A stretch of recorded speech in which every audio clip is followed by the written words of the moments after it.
你们两个出去抽烟吧。谢长官。哎，好。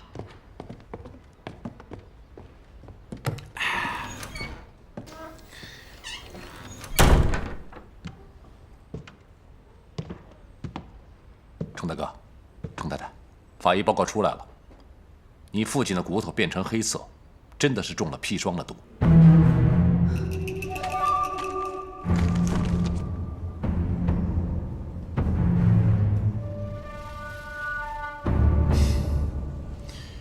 意料中的事儿，反正日本鬼子就是要我死吧？我看未必。日本人想通过这件事情宣传他们皇军，没必要造假呀。一菲，你爸以前有没有和什么人结过仇啊？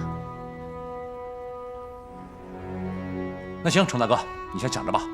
哦，对了，日本人已经同意了我的申请，你可以暂时回医院。 但是必须24小时以内有人看着。哦，谢谢你啊，铁大哥。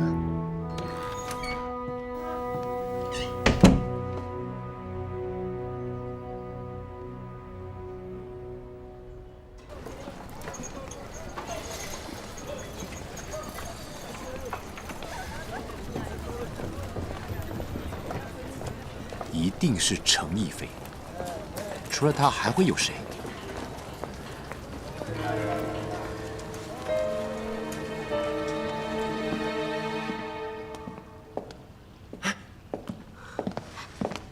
兰姨，兰姨，爸还好吧？他的身体没什么大问题，日本鬼子也同意了回医院治疗。那爸有没有吩咐过什么？他说没事儿，上法庭就上法庭，不用怕。阿兰。 逸翔究竟在哪儿？你告诉我，我亲自去找他。喂，二叔。哦，你等一下，妈，二叔让你接电话。嗯。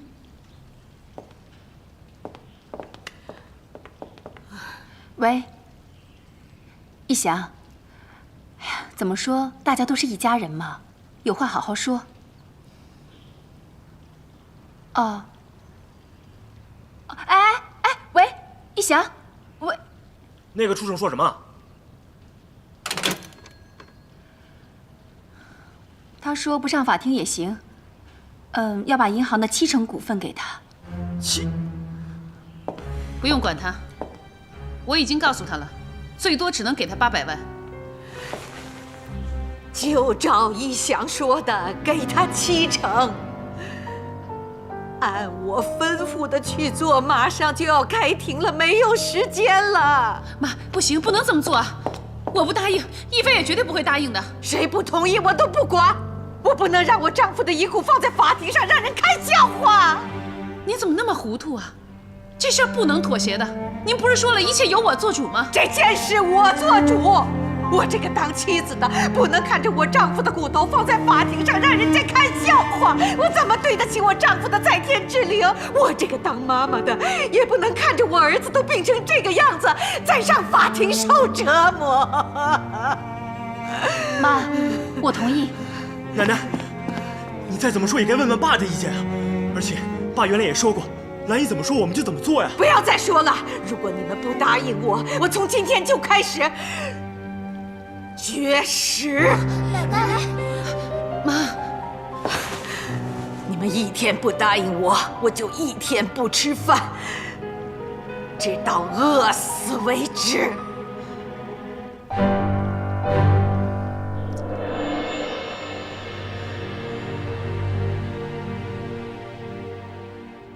各位同事，我们程家出的事儿，你们大家都知道了，所以从现在开始。 我们银行要停止贷款，必须保证库存有足够的流动资金。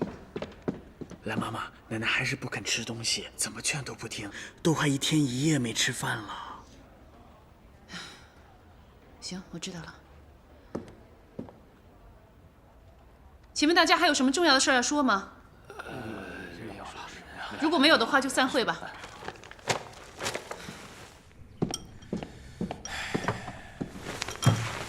是我错怪妈了。怎么了？刚才二嫂打电话来说，妈为了我绝食了。啊！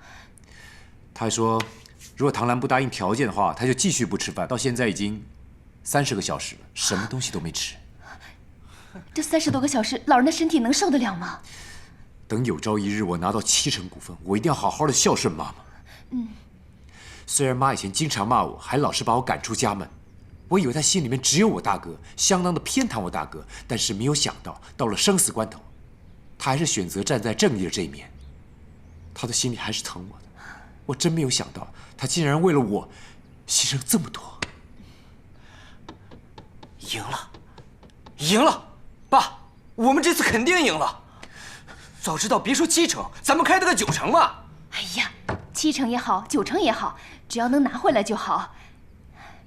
你以后可一定要对妈好一点啊！还有你，别游手好闲的，以后好好学着做生意。是是是。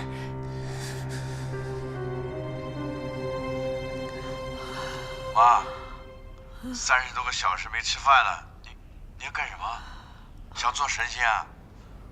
我们家已经够乱了，您就别添乱了，行不行？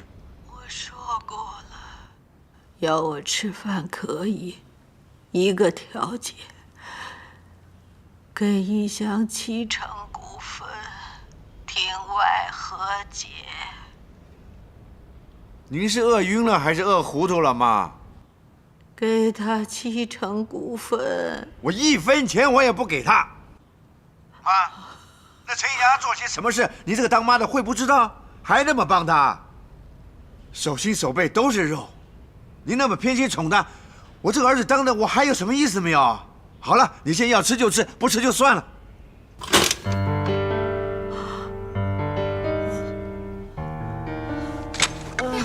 奶奶，奶奶。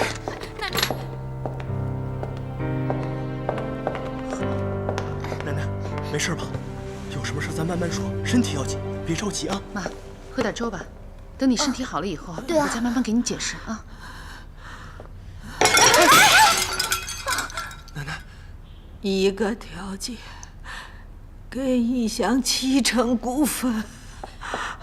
奶奶，奶奶，奶奶，奶奶，奶奶，奶奶，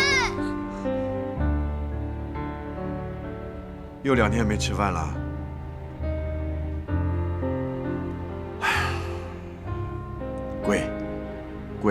跪！你们跪在他面前求他吃饭，直到他点头为止。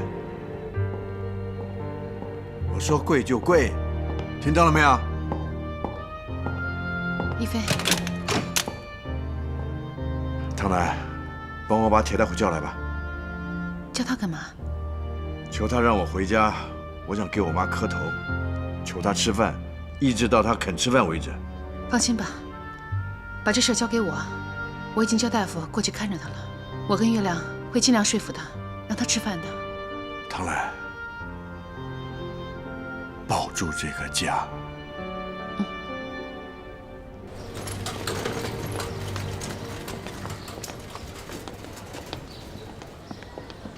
唐兰，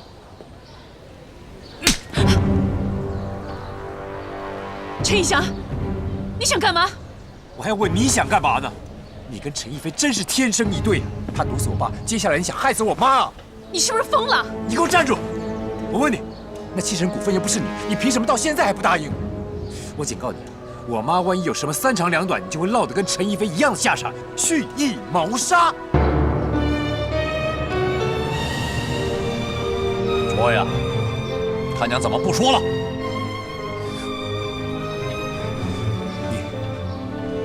你想干什么？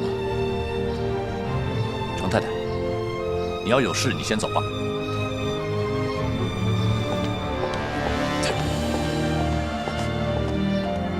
你竟然敢用枪指着我！哼，我还敢用枪指着你？要不是那天程太太拦着我，我他娘早就一枪崩了你了。我告诉你，你别乱来啊！你知不知道我跟村上少尉是什么关系？那你知不知道我跟吉长中尉是什么关系？吉长又跟大佐是什么关系？是亲家。现在你知道谁的后台更大了吧？啊？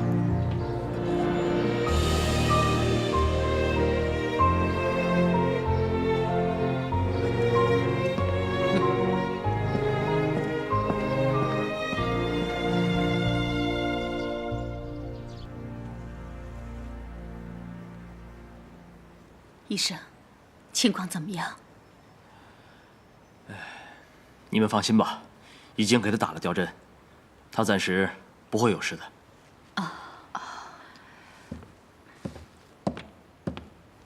哎，妈，你醒了，饿不饿？我帮你弄点粥。妈，奶奶什么呀？奶奶，奶奶还是不肯吃饭。奶奶，哎，奶奶，你放心，我不是来让你吃东西的，我是来告诉你一个好消息的。我呀，我跟桂花香要结婚了。是啊，奶奶。哎，您不会嫌弃我吧？奶奶开不开心？给一享7成股份，庭外和解。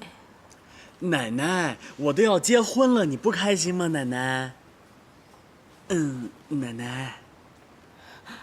我说，给一享7成股份，庭外和解。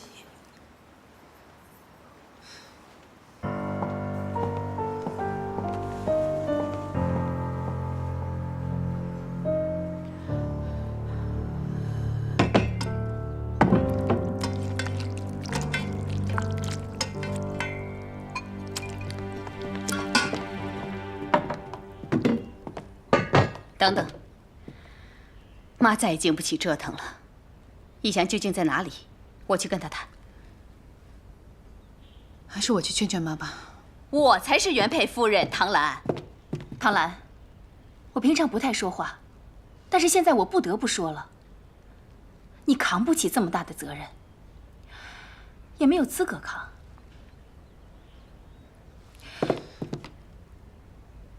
你别再折磨妈了。你要是再这样，我们连姐妹都做不成了。我可要不客气了。说完了吗？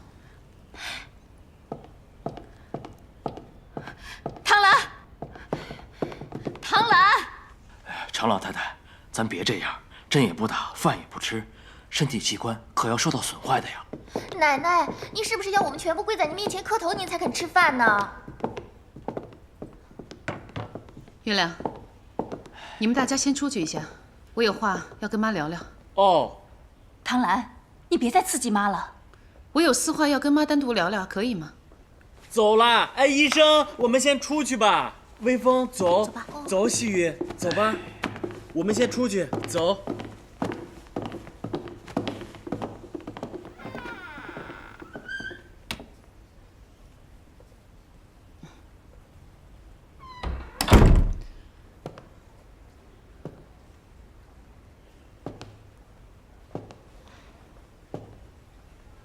妈，我有几句话想跟你聊聊。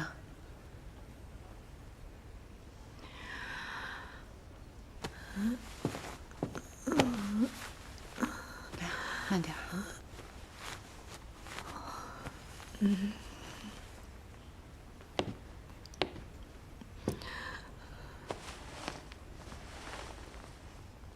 妈，你还记得几个月前？全家上上下下都在说，我嫁入程家是另有企图的。当时我心里真的特别委屈。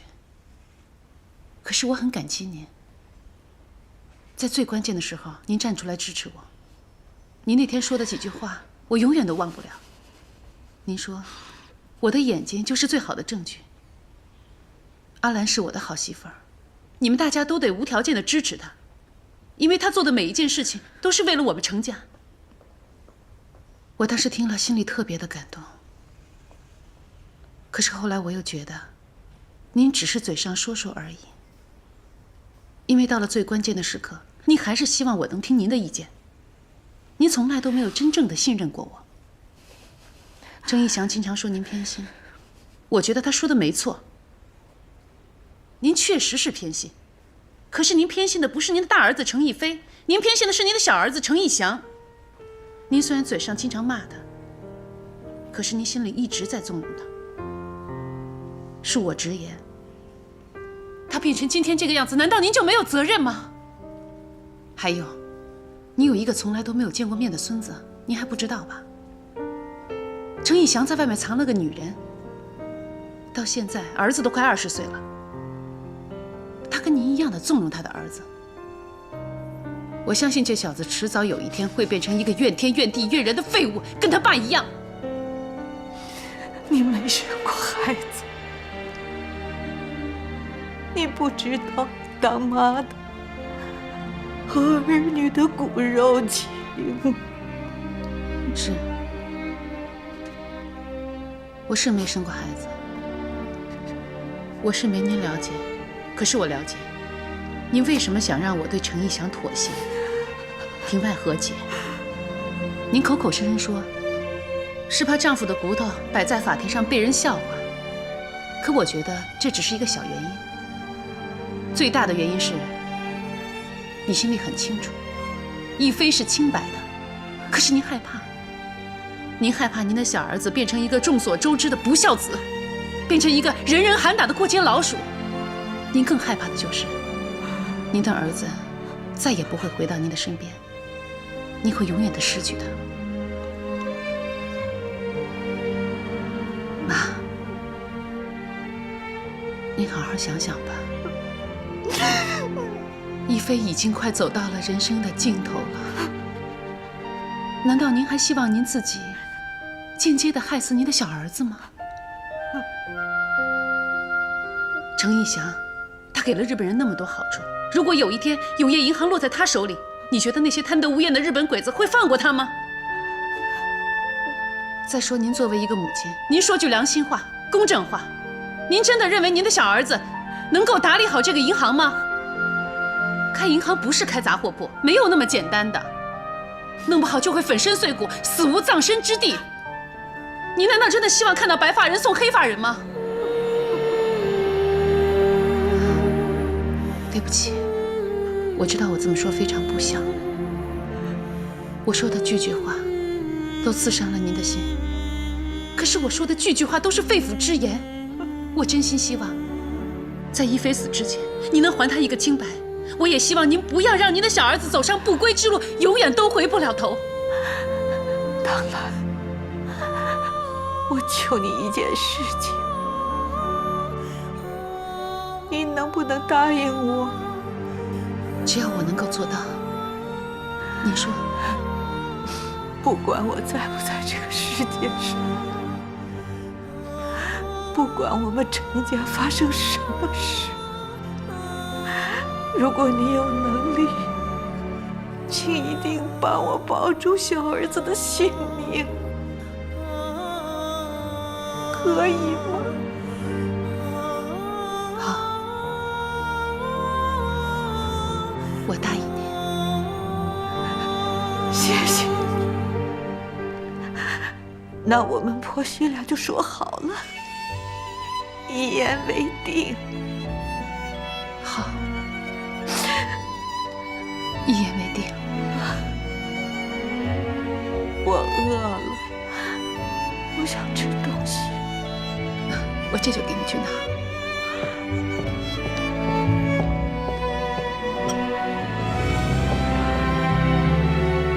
来喝粥，慢慢来啊。好点了吗？来，再来一口。来，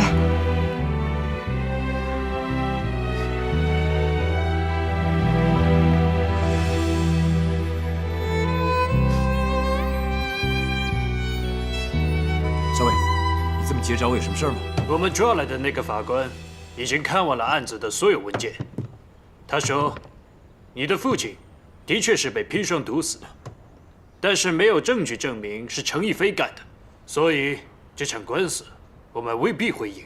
不是他还会有谁呀？除了他，还有谁能干出这种事儿来？我爸跟任何人都没有结过仇的。洋鬼子的法律讲证据，你跟我喊有什么用？要不然就麻烦少尉您跟机场中尉还有大佐说一说，请他们帮帮忙。我相信那些法官他们也只是装装样子，到后来他们还不是都得听你们日本人的吗？程逸翔，我帮你是为了那3成股份，大佐和中尉凭什么帮你？那我再拿出1成股份给他们。没错，你是要再拿出1成股份，不过不是给他们，是给我。啊？我费尽心思做了那么多事情，只拿3成，太少了。我要4成。你听着，在开庭之前，你最好再多给我找回一些证据来，别让官司输了，害得我什么都得不到。你得明白。明白。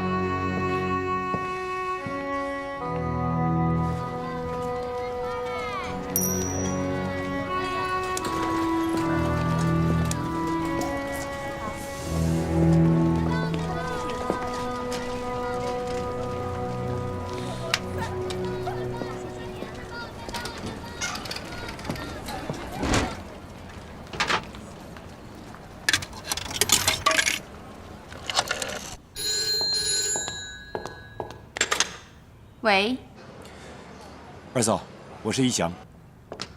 哦，一翔啊，你不是忙着打官司呢吗？怎么还有时间往家里打电话呀？二嫂，你听清楚了，请你转告妈，念在大家都是一家人，母子一场，我再退一步，6成半。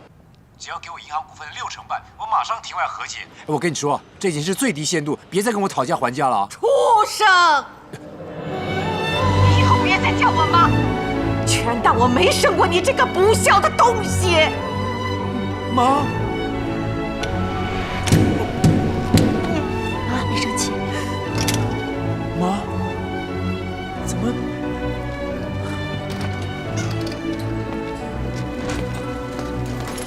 哎，让开！哎呦，哎呀，停一下！哎，先生，你没事吧？哎呀，对不起啊，对不起！你看你干的！你是程一翔吧？我是柴叔啊，记没记起来？开药店的柴叔。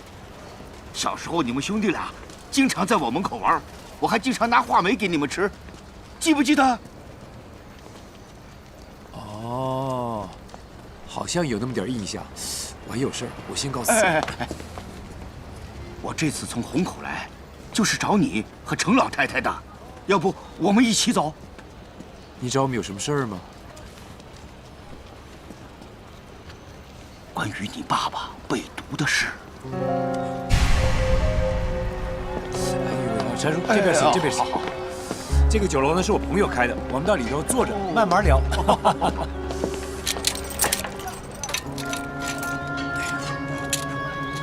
哎呦，你还有钥匙？来，里面请，里面请。好。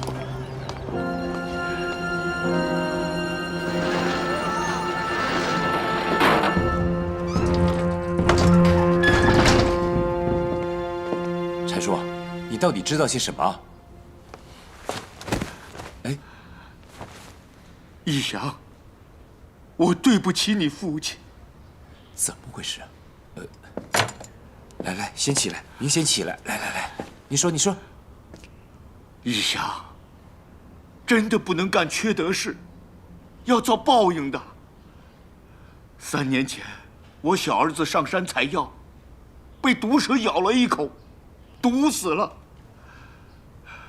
半年前，我大儿子跟人结怨，结果被人下毒毒死了，这一定有报应。要不然，我这2个儿子怎么都被毒死了呢？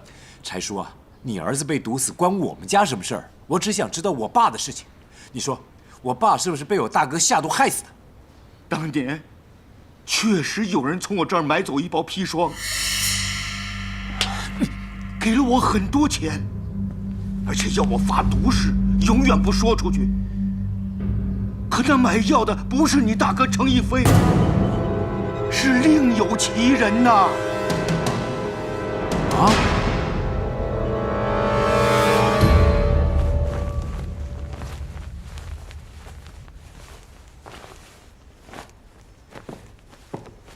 凤萍，哎，大姐，听说你要出去一段时间。啊，我表弟病得挺严重的，我想赶紧去，或许还能见上最后一面。魏峰已经跟我说过了，可是现在兵荒马乱的，你一个人出去，我们都很担心。大姐，我跟表弟的感情非常的好，况且现在时局已经稳定多了，我快去快回。还是叫几个下人跟你一起去吧。啊，不用不用，我自己能行，我小心一点就好了。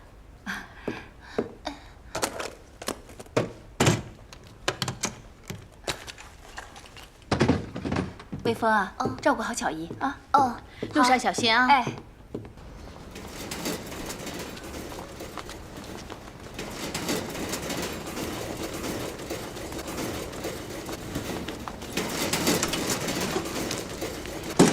哎，这是哪儿啊？哎，给我拿来！哎，你把项链还给我！你干什么？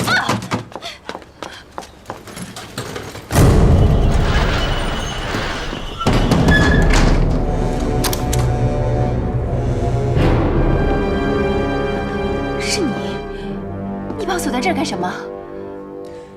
二嫂别紧张，我们是一条船上的人。今天请您过来是有点事情想请您帮帮忙。什么事？陈逸飞毒杀亲父已经是板上钉钉，可是法官呢觉得证据还是不足。我知道，当年是陈逸飞叫你去药材铺买的砒霜。如果你今天肯出来作证的话，你是不是疯了？陈逸飞从来没有让我去买过砒霜。二嫂，你别紧张，冷静一点。我知道这件事情呢，你是不会轻易答应的。毕竟嘛，让你出庭作证，就表示当年你是共犯，对吧？不过你不用害怕，我已经帮你把所有的退路都给想好了。到时候你在法庭上面只要承认，的确是陈逸飞叫你去药材铺拿了一包药，至于里面到底是不是砒霜，你什么也不知道，这样你就完全不用负任何责任。神经病！陈逸飞真的没有让我去买过什么药。你到底开不开门？再不开门，我可喊救命了啊！二嫂，我们俩合作那么多次，你也曾经跟我说过很多遍，陈逸飞从来没有把你当成妻子看待。他做这些伤天害理的事情，你干嘛还护着他？行，等我拿回永业银行之后，我分半成股份给你，行不？逸翔，我是恨那个男人，要不我们怎么可能合作那么多次呢？但是他真的没有让我去买过什么药，你到底开不开门呢？真的没有？我对天发誓，如果他让我买过药，我就不得好死横尸街头。这样你满意了吧？他真的没有让你去买药？把钥匙给我吧，真的没有。那柴叔为什么这么说呢？你胡说些什么？怎么又冒出个柴叔？以前在我老家附近开药铺的柴叔啊。没印象。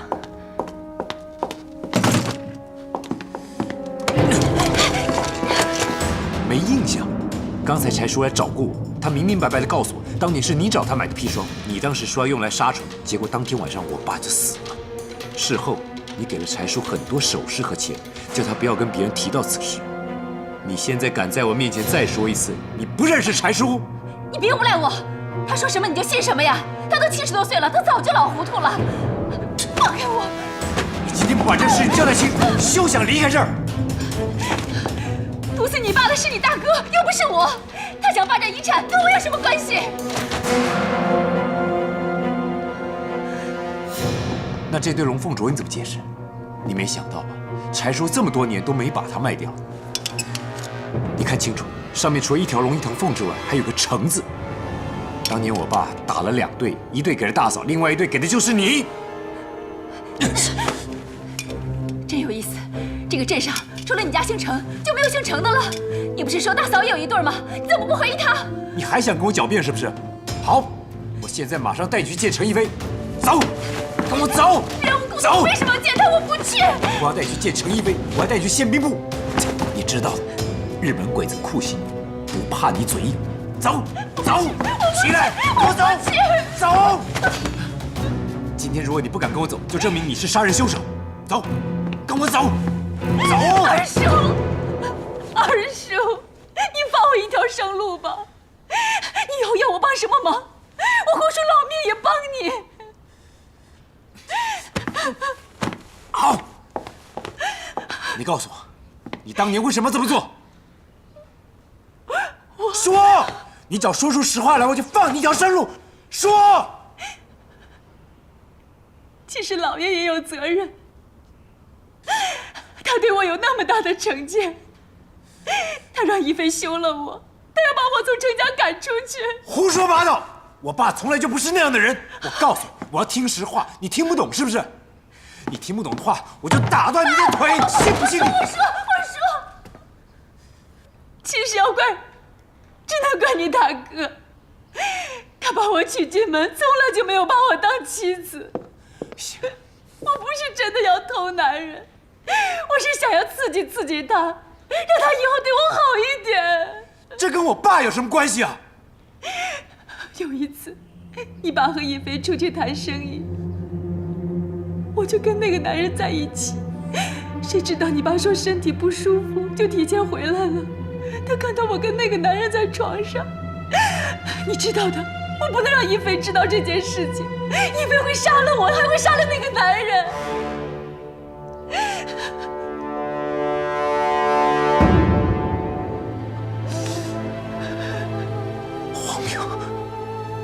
荒谬！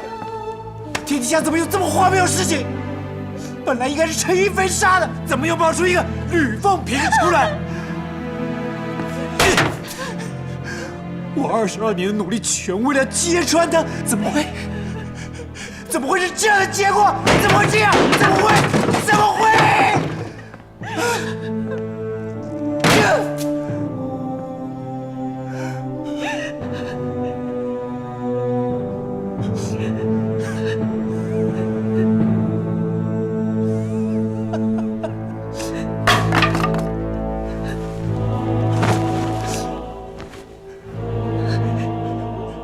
老天爷，你这玩笑开的也未免太大了吧！啊！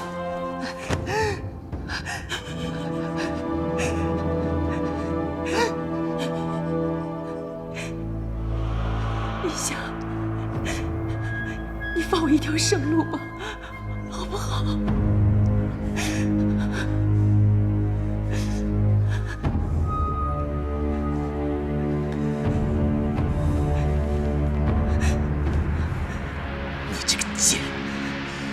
死有余辜！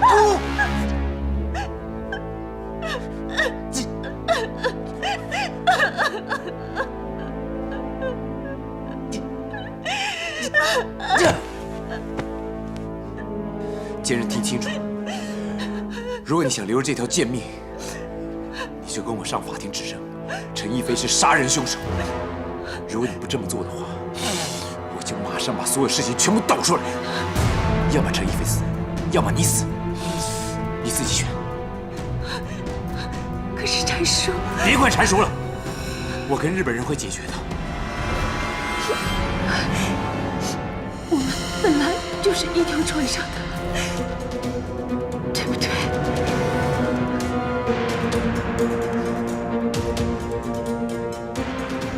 我告诉你，你别想逃走，我会派人随时随地监视着你。你要是敢动歪念头，你就别怪我对你不客气。我知道，我知道。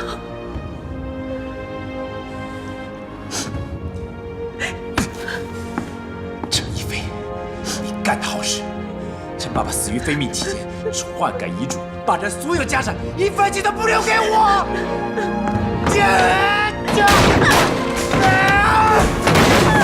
死有余辜！畜生！畜生！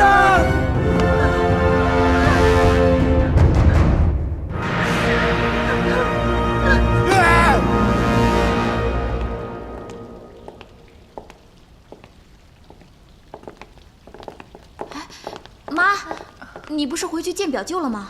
是啊，妈，怎么这么快就回来了？我在车上呀，感觉身体不太舒服，这心脏呀，砰砰砰砰砰砰，直跳。这家里现在离不开人，想来想去，我还是不走了。要不要找个大夫给你看看？哦，不用了，这阵子经常这样，休息一下就好了。哎，国家这样，家里又这样，谁不心惊胆战的呀？也许真的休息休息就好了。微风细雨，快把你妈的行李拿上去啊！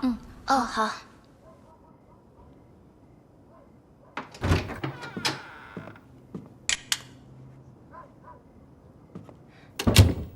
哎，你在家呀？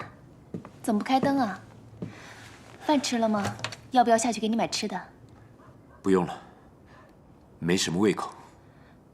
你不会是官司出什么问题了吧？没问题啊，能有什么问题啊？你当我第一天跟你在一起啊？你这有事没事全挂在脸上了。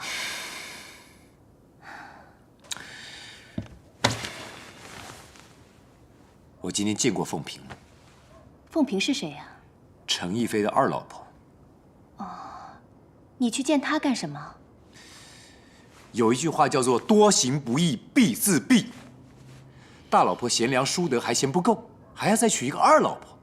你把二老婆娶进门来，你好好对待她吧。可是你对人家又不好，人家好歹也帮你生了一对女儿，结果这个二老婆跑出去偷汉子。难道这些事情跟这个做丈夫的一点关系都没有吗？娶那么多老婆干嘛？把家里弄得乌烟瘴气，还不是他一手造成的？你管人家娶老婆不娶老婆干什么？跟你有什么关系啊？好好管管咱们的官司吧。我刚才跟孝文出去吃饭，这满大街的报纸可都在报道这件事。是吗？好，这个官司一定能赢，我看一定能赢。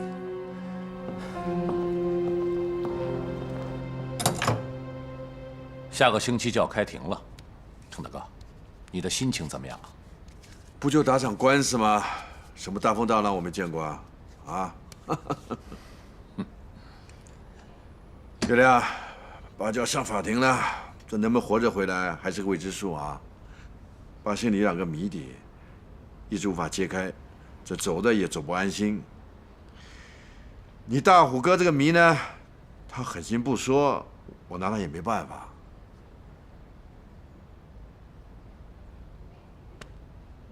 你爸跟你说话呢，你老看着我干什么？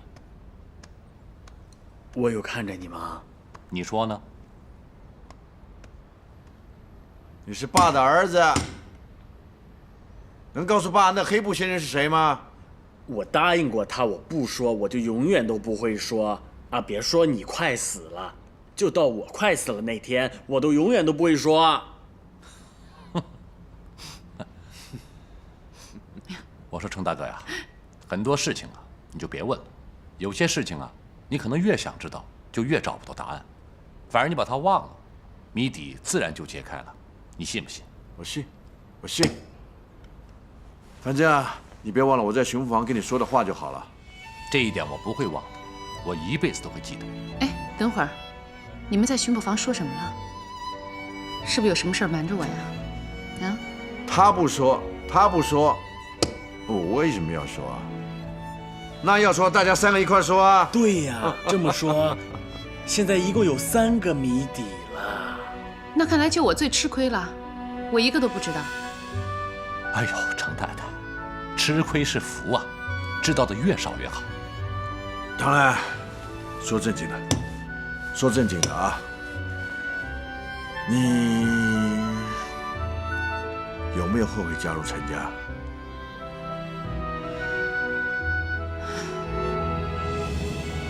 当然有了。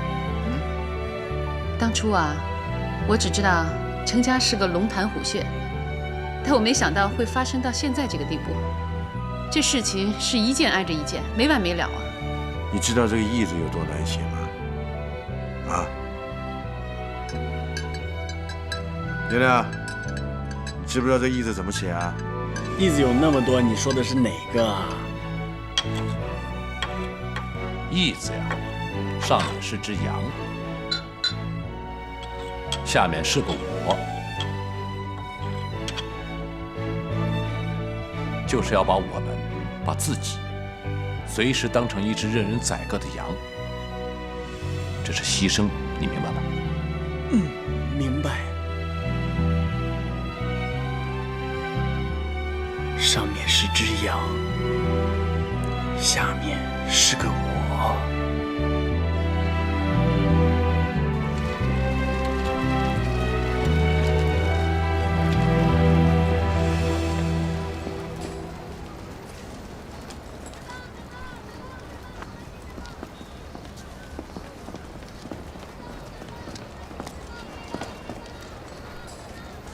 程月亮，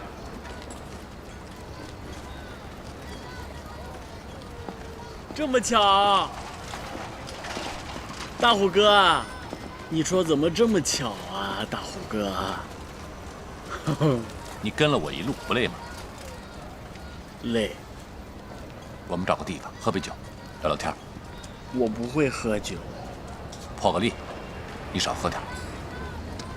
今天是你老朋友黑布先生的忌日。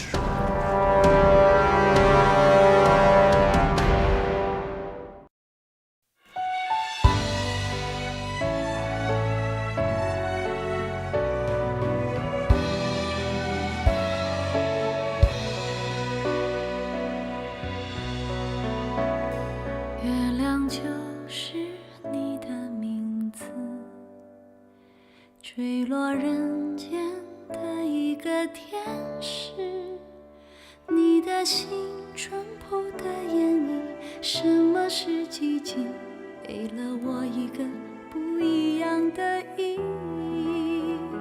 不管狂风还是暴雨，理想依然存在你心底，默默地承受着冲击，还没有放弃，依然存在心中的轨迹。眼前的障碍，不管是否诅咒，还是个祝福，让未来去感受。你让我真切地相信，坚持到最后，就是幸福出现的时候。看着你祝福在心头，多少个春秋，陪着你不管天长和地久。相信你感动了天地，一切的诅咒，就让祝福酿成的美酒。明天的一切也被今天左右，满天的黑云，月亮就在背后。你让我真切地相信，坚持到最后，就让幸福